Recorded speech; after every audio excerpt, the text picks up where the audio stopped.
Happy Tuesday. So, did you survive the Facebook outage? What'd you do?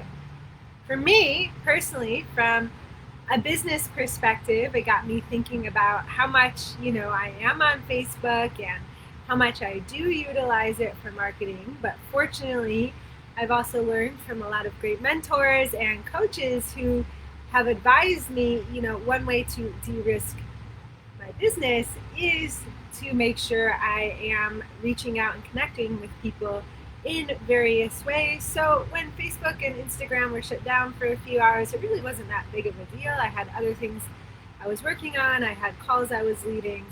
But it did get me thinking, like, if this were to happen for a month, how would it impact my business? So it's something that you might want to think about as well.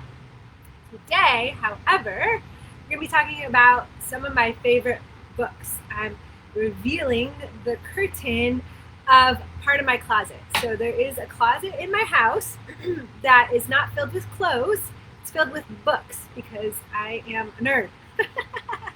And I love to go to these books when I'm needing a little inspiration. So how I use these books is both for, if I am working with my mastermind group or my yoga teacher training group and I want to think of a theme or a topic, or I'm creating lessons and modules, I'll use them. I use them for sequencing in my own classes. I'm doing less and less private sessions these days, but I still do them. And so if I need to sequence or think about a private session, I use these books. And so I would like to show you some of my favorites. They're not all of them. And of course, you don't have to go out and purchase all of them. But I think if you are looking for one or two to add to your book reading list for inspiration, and they're not really, some of them aren't reading at all, then you might appreciate some of these. And you can actually learn my sequencing process. I take you through it step by step in this week's podcast. So I'll drop the link when I wind up here. And then these are in the podcast I mention about how I need to put like time boundaries on my sequencing process because I love to get into all the books and all the things. So these are some of the actual books. So you can write them down. If you've read it before, I'd love to hear from you. You can comment below. Let me know your thoughts. Let me know your takeaways, because it might help to inspire other people, as they decide what kind of book to prioritize. What you thought of it or what you get from this book can be helpful to them in deciding what book to maybe purchase first. So one of my favorites, always a go-to, is Relax and Renew by Judith Hanson Lassiter. It's an oldie but goodie.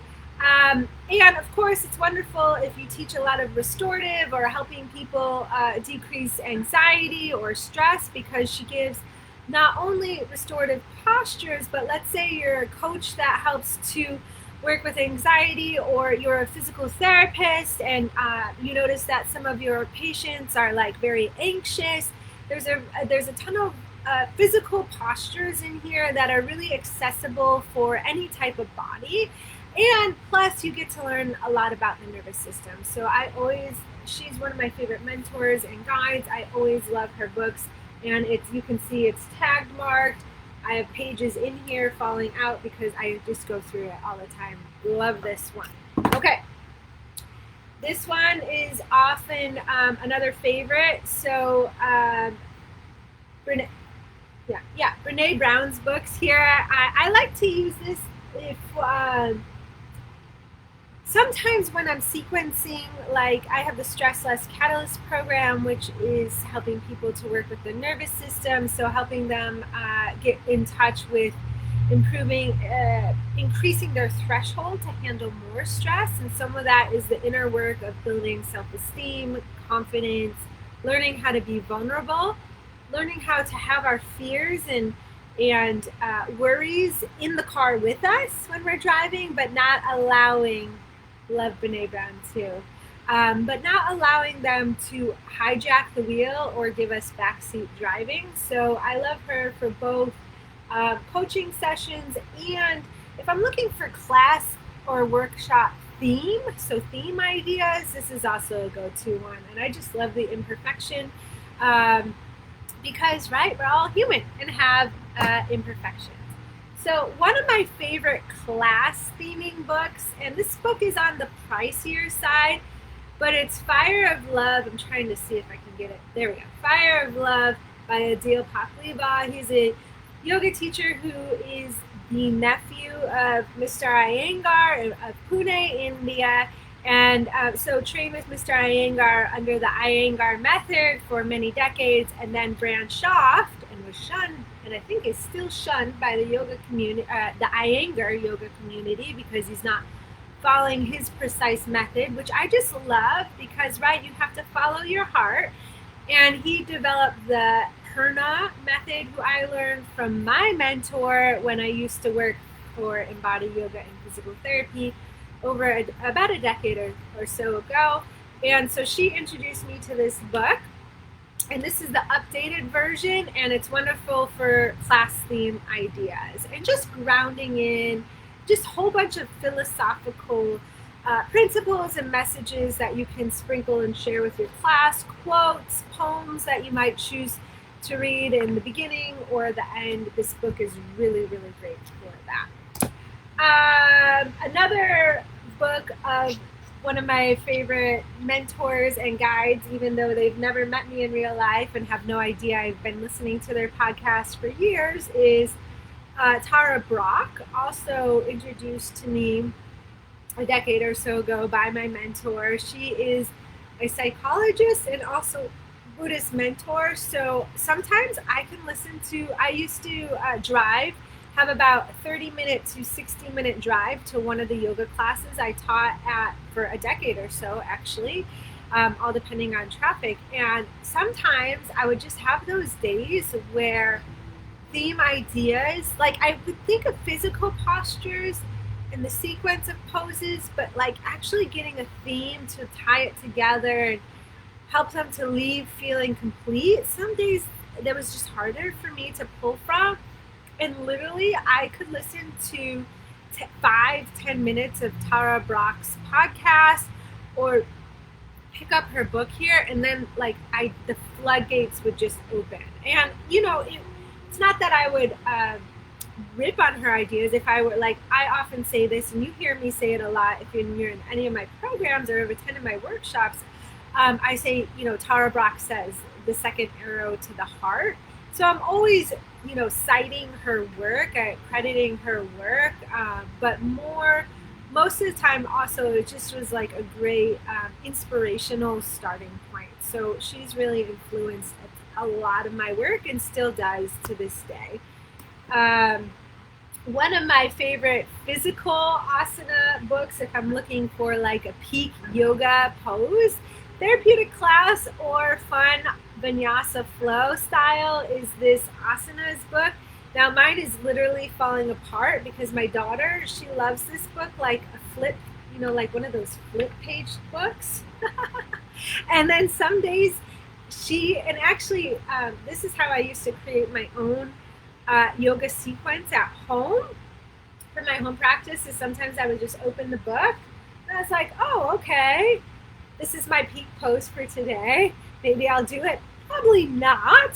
But how will I sequence myself to get there and then warm down? So it's a great fun book for just looking. He's actually got really great alignment in his postures. Just a really wonderful traditional go-to physical asana book, and just his poses are really amazing for, as you can see, because my daughter loves it too, for all generations. Okay, so that's that book. Let's see, what else have we got here?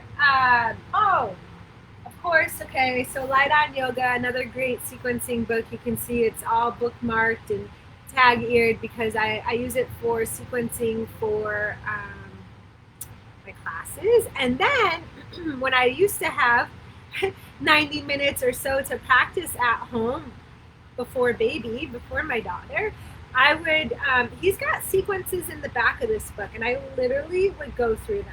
And sometimes it would take me 90 minutes or 2 hours because I I'd like, oh, here's one, like fourth day of the week, whatever. Here's the sequence, right? And I'd have to look up the pose because I didn't know all the Sanskrit. It's also very helpful in learning Sanskrit if you desire. I'd have to look up the pose, and then I'd have to think, okay, well, you have to flip back and forth essentially to follow the sequences in this book. But he's actually got some really wonderful sequences in this book. Another go-to traditional sequencing book for your own practice and for your classes. Okay, on the more of the therapeutic side of things, I love Doug Keller's work. I just attended one of his online trainings just the other month, and this book is a great, wonderful reference in learning more about yoga therapeutics, holistic healing through yoga therapeutics, giving you ideas of why you might choose one pose over the other. He's got a volume 1, volume 2. Volume 1 is more theoretics. Volume 2 is more postural and applying it to actual physical postures, a little bit more tactical, I guess you could say, especially in terms of anatomy, biomechanics, fascia, that sort of thing. So if you're into that, this book is wonderful. He is a wonderful man, super, super knowledgeable. And let's see. Deep Listening was gifted to me by my dear friend Shauna McKay, who's a yoga teacher. And I love this book for theme ideas. Or also, if I just don't feel grounded myself and I need to tap into my inner listening, this book is wonderful. It also is a wonderful complement. There's a lot of poems in here, like I just opened the page to Making Space, which is actually huge for me. I always find that my work is much more effective and valuable when I carve out space in my schedule to do nothing, which you hear me talk about all the time. And this book just helps to reinforce that. So it's great for the days where maybe I don't trust that and I feel like I need to cross all the things off my to-do list and do all the things. This book is a great reminder to slow down and actually listen, but it's also wonderful for class theme ideas. All right, what else have I got here? This one, if you're an anxious person and you work with a lot of anxious clients, this is a great fun book. She has a very inspirational, kind of a rags to riches story, but she appeals to kind of a younger generation or those just starting out their families and still dating, but really I read this when I was married, and I found her story very inspiring. And if you've listened to my podcast,